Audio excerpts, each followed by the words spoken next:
So guys, if you're not following me over on my second channel, OCG-2, that's where we play all of our short form content now.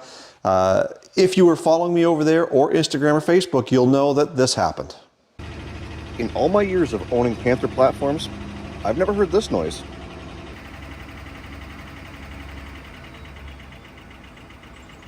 And so tonight, we're gonna dive in, probably pull a valve cover off the passenger side, see if we can figure out where this noise is coming from. Let's dig in.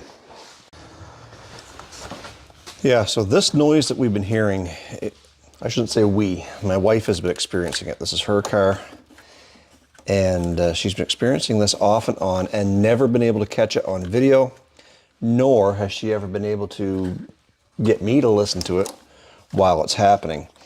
And yesterday morning, when I filmed that video that I showed you at the beginning of this video, the car started making that noise and it hasn't gone away. Normally she says it would go, you know, upon startup, make the noise, and then it would just kind of go away on its own after a few seconds.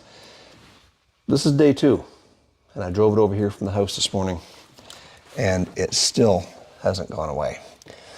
So with the stethoscope yesterday, we pried in around the top of the valve cover, and you can hear it when it's up here. You can hear it when it's back here with the stethoscope, but between these two cylinders in the middle, it seems to be louder. So I figure that's where we need to start. It's a good place to start, is to pull this passenger side valve cover.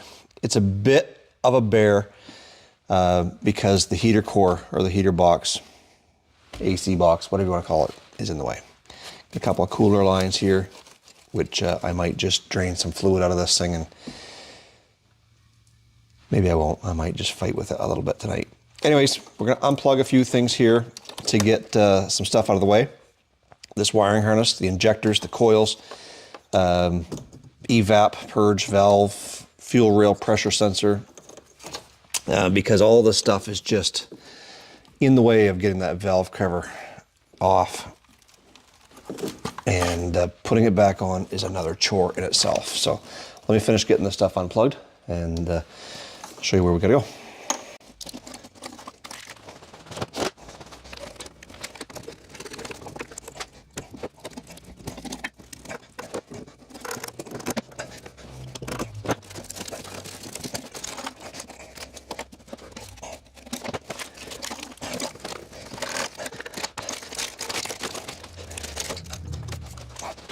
All right, now that we got all that stuff unplugged, the only thing that's not is this fuel line. We got to kind of work around that. I don't feel like disconnecting the fuel line and this power going to the alternator. Maybe we should disconnect that. Might be a good idea, but we'll fight with it first, just because. And all these are 8 millimeters.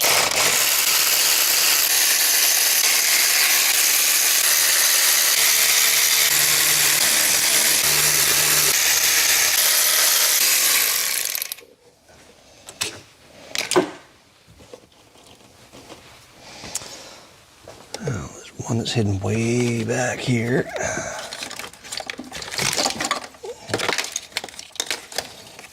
In the corner. That is next to impossible to get at with the ratchet. And I think we're gonna have to go in there with a wobble socket, take it out by hand. So if you guys are Panther owners and you're handy, you do your own work, one thing that's a must if you ever have to get the valve covers off your car is this little 1/4-inch spring-loaded swivel. And the reason why it needs to be spring-loaded is because if it's all floppy and it kind of goes all limpy, like a you-know-what, you're never going to be able to get that on the nut that is kind of in that head or in that valve cover. Let me show you what we're talking about and why this is such a pain in the butt. So here you can see the top one on this side. Well, the bottom one is on the corner, right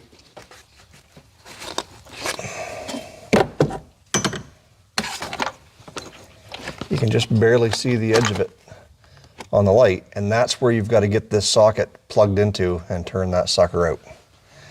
And as you can see, there's a ton of room to work with. So I'm gonna get the camera set up and see if we can't curse and swear our way out of this one. So the first trick is getting your socket on like I just did there. Second one is having a long enough extension so you can actually get a turn on it and not turn it off the thing.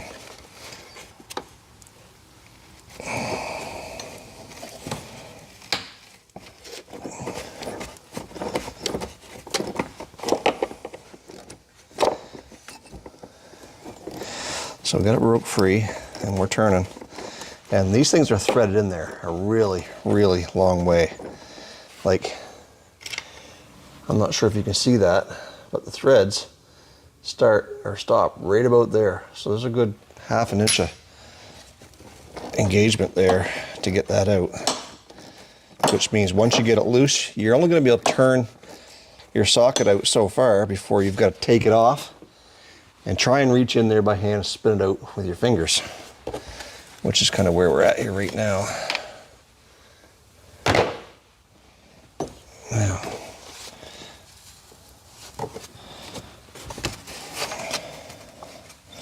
and I am absolutely useless with my left hand,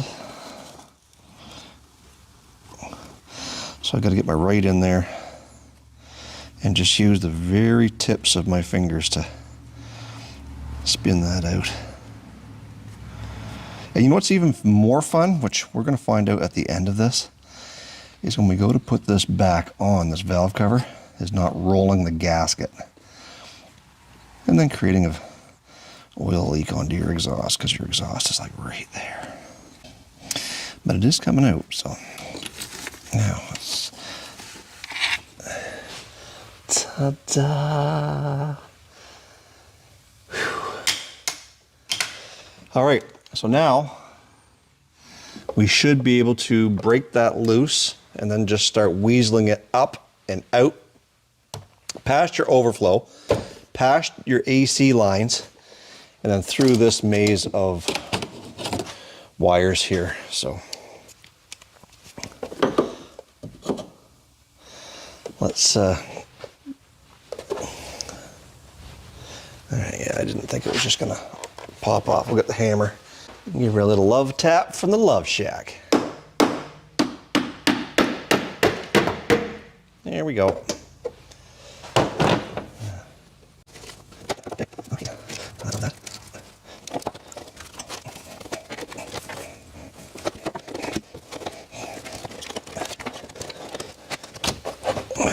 You know what I'm thinking? I'm thinking we gotta take that fuel rail off there.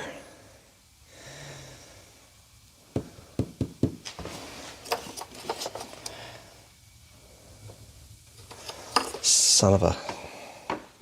All right, I'm gonna see if I can't get that fuel rail lifted up out of there. I'll be right back. All right, so we've got that up out of the way a little bit. At least give us a couple of inches more clearance. And all these friggin' plug-ins and shit. Hoses. AC hoses are in the way. Like so.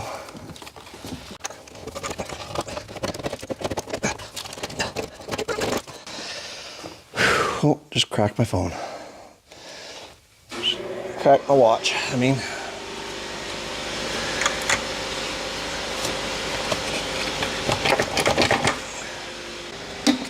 Oh.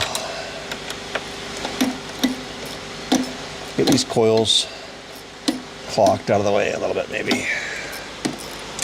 Because seemingly this back one wants to give us a little bit of trouble. So if I can just kind of get that out of the way, maybe.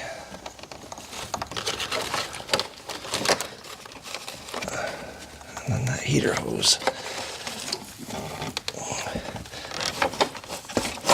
There we go.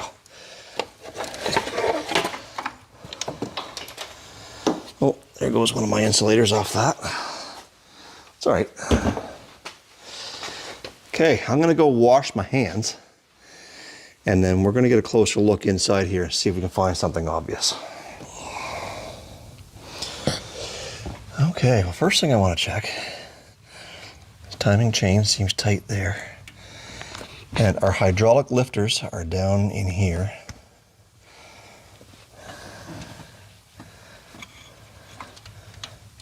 And that one there. Look at that.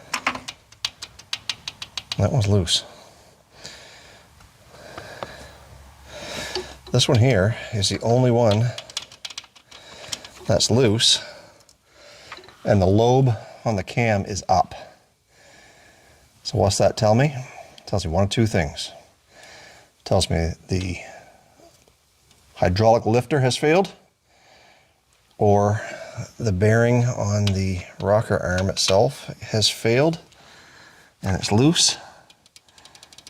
And I think the way that we're going to find that out for sure is if we loosen up all of these brackets here, allow that cam to kind of just tip up a bit, we might be able to pull that out of there, check the lifter and check the cam, or check the rocker arm at the same time. So I think that's what we're going to do. That shouldn't change. I was going to say that shouldn't change much, but that cam might move. I've got a tool that locks it into place. I'm gonna go grab that before we start anything. So I think what we're gonna try and do is, I've got a punch here somewhere, right there, is I'm gonna come down here and I'm gonna hammer on that a few times and see if I can't get that thing to pop up maybe. I don't know. I thought at first I would just put my locker tool, cam locking tool on here so that it won't spin. Problem is once I do that, I can't lift it up. So I'm gonna have to find a way to lock the cam on the gear up here if I have to take that off, but let's try this first.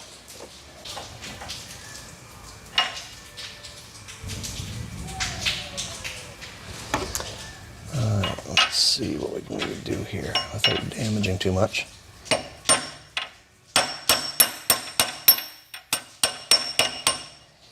I don't know if you guys can see that, but all these little marks on the side, it seems like it's spinning.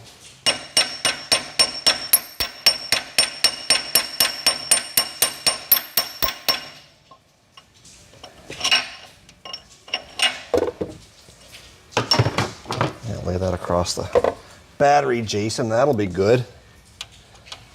But that doesn't seem to be doing anything.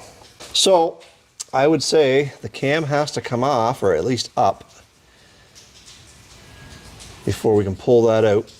Now, one of the old tricks when you got stuck lifters, like in a small block Chevy or something like that, was we used to drain the oil out, fill it full of transmission fluid, run it for, you know, get it up to temperature, let it warm up and get that lubrication up and through there, and that would generally allow the lifter to free up, and then drain the transmission fluid out, put the oil in, away you go. Transmission fluid's expensive today, boys. Even the cheap stuff is like, I don't know, $12, $15, $18 a quart. I don't know how much it is. And it's a little bit of a challenge to go and pull that valve cover off on this car as opposed to a small block Chevy. So I think what we're going to do is we're just going to leave it for now. I can order a lifter from Rock Auto, or even locally. Rock Auto, they're about 15 bucks. Locally, they're about 60. I don't know if I need it that quick. My wife has something to drive, so if I order it today, I'll have it Monday anyways. It's a long weekend for us, and we're gonna be going away anyway.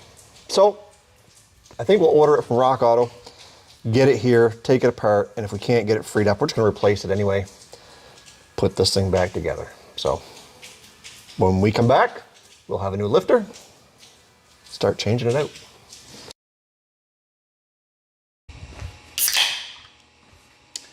Right now is probably a good time to plug my merchandise store. If you guys don't know where to find it, it is the first link in the description box down below. Right here, shop.oldecarguy.com.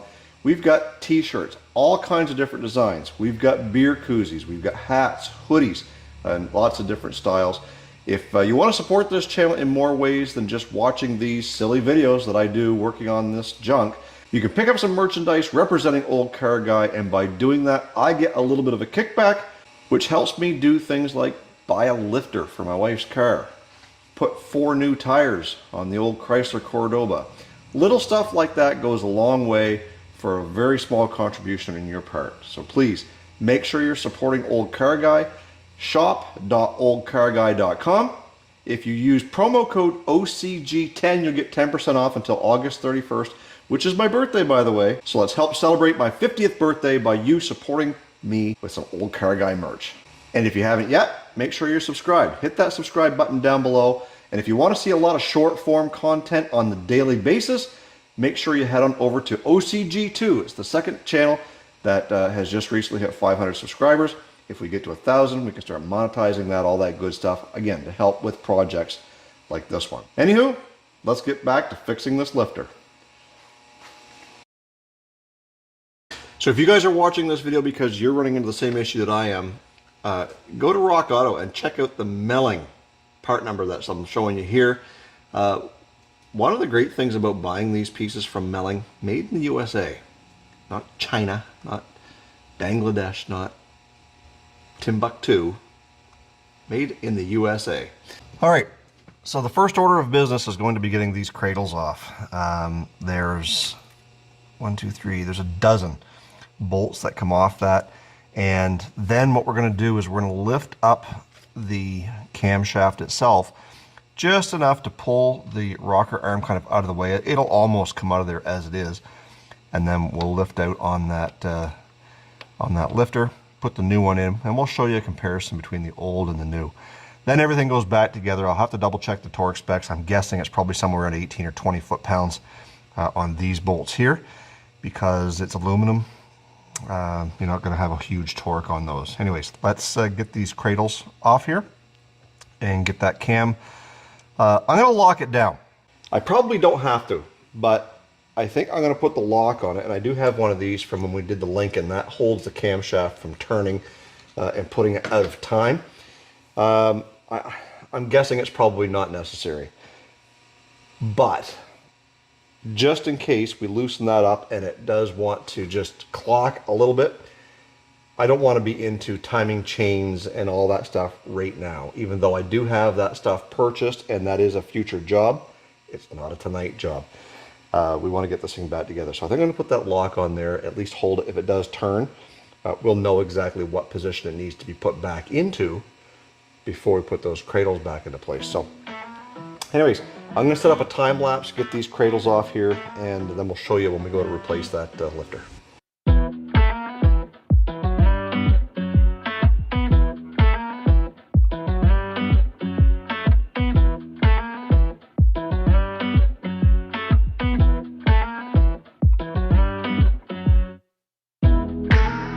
All right, so we got those bolts off, the cradle is out of the way, and maybe I goofed, maybe I didn't, but the tension down here is still pretty strong. I can't lift this cam up hardly at all.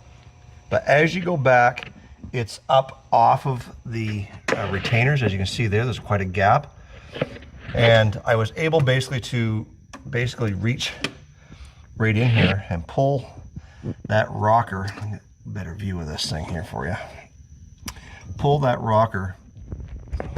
I was able to pull that rocker right out. In fact, I bumped the one beside it and it fell down right here too. So it doesn't need a whole lot of clearance for those rocker arms to come out of place. So this is the one that was more forward, so we're going to make sure we keep that separated. And then this is the one that came out of it. And what I wanted to make sure was that bearing, there wasn't anything wrong with that, and that's just fine. That's rolling just like it should. No major signs of wear, even though this thing has over 200K on it. But if we look down in here, I'll show you the difference between a proper, let's see if we can get them both lit up at the same time here. So if you look at this lifter, right in the center of the screen, you'll see how that one is protruded up And if you look at the one that's collapsed, well, not focused, you'll see it just looks like a little toadstool, mushroom head. So what we've got to do is we got to get that one out and replaced with the new one. And if you guys aren't following me on Instagram or Facebook, you should be, because I post a lot of little progress things there on a regular basis. You will know that I've had that new lifter soaking in some oil now for a while. All we got to do is pull that one out. It should just pop right out. So let's do that.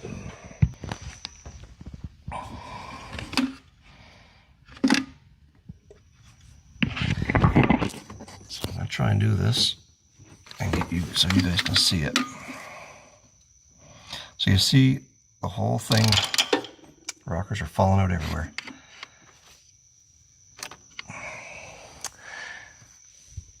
That should just pop out, but I'm going to use a magnet because I can't get my fingers down in there and you guys see it at the same time.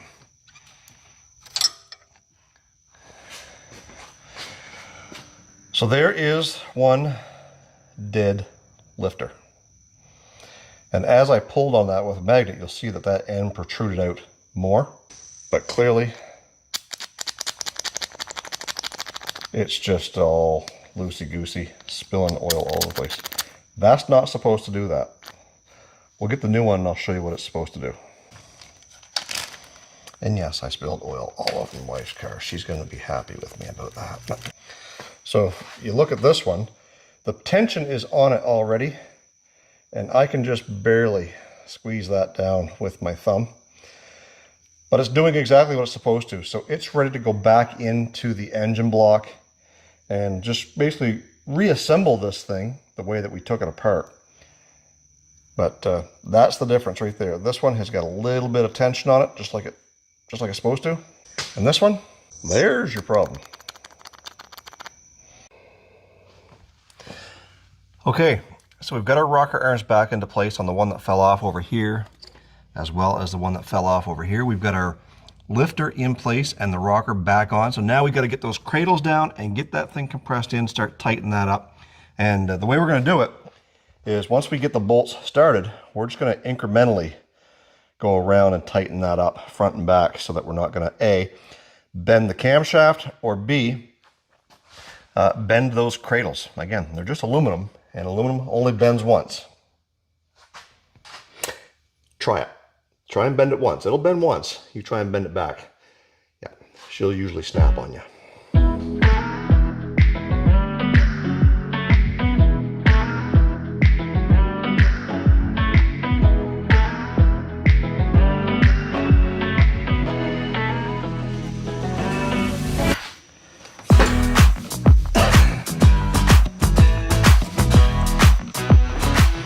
So now we're at a point where we've got to put the valve cover back on right after we re-torque all them bolts.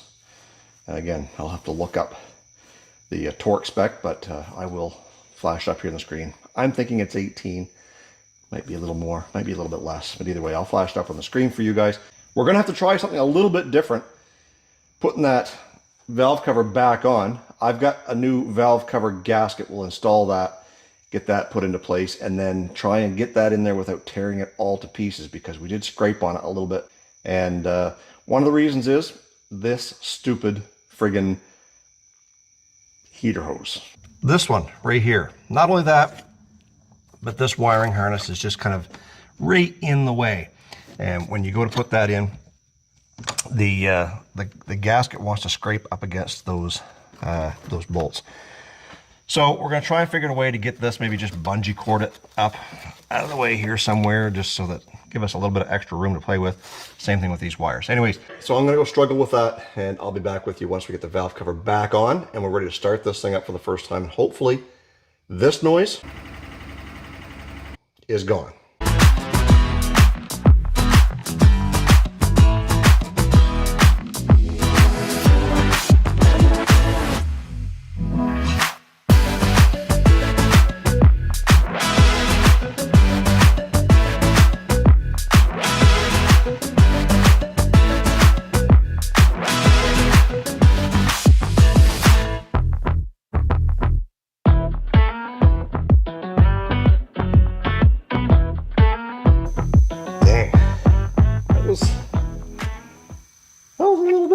hassle, I would dare say, getting that thing in there. But once we got the valve cover in place, we verified we did not tear or rip or get the gasket out of place. We were able to finish off that last bolt. You know, that one that's way down in here, you can't get to very easily. We got all our vacuum lines and all that stuff all hooked up. We think we got all of our injectors and coils plugged into the proper spot. So, I guess it's D-Day. Time to start this thing up in hopes that the noise will go away. One of the noises you will hear is the timing chain flopping around a little tiny bit on startup. This thing hasn't been run. It's been a week since we first started this project. So let's get this thing started up and hopefully that the clacky noise, this noise right here, is gone. So let me get you guys set up. All right, let's move these out of the way so they're not going to get sucked into anything. Oh, and we got to reconnect the battery. Remind me to tighten that up. 8mm.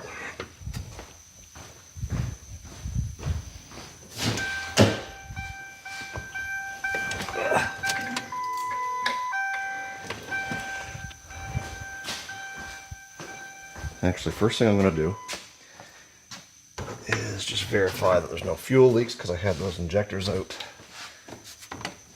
Nothing there, there, or there. We should be good.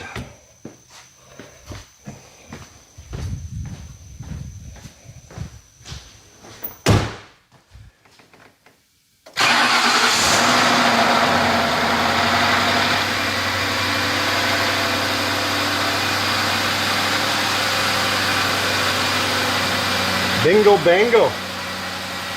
No more clickety clack here. You heard that noise there. I'm going to play it back again for you. That is the timing chain.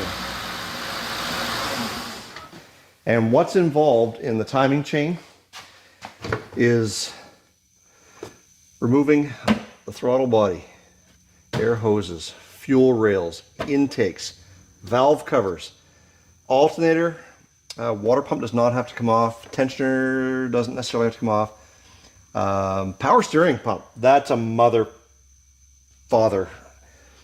It's got 4 bolts that go up this way. One of them, you got to kind of take it out as you pull the pump back because there's just no room there. And about a dozen bolts of different sizes going in this way. 3 coming up, I believe, if I remember correctly, from the bottom of the oil pan in the front. And then prying that off there, getting all that done. So I think it's probably a job, if a fellow started it in the morning, you could probably do it in a day. It's not a horrible job. Done it before. Just putting it off, if you know what I mean. So anyways, I'm going to get things cleaned up and we'll close out this video.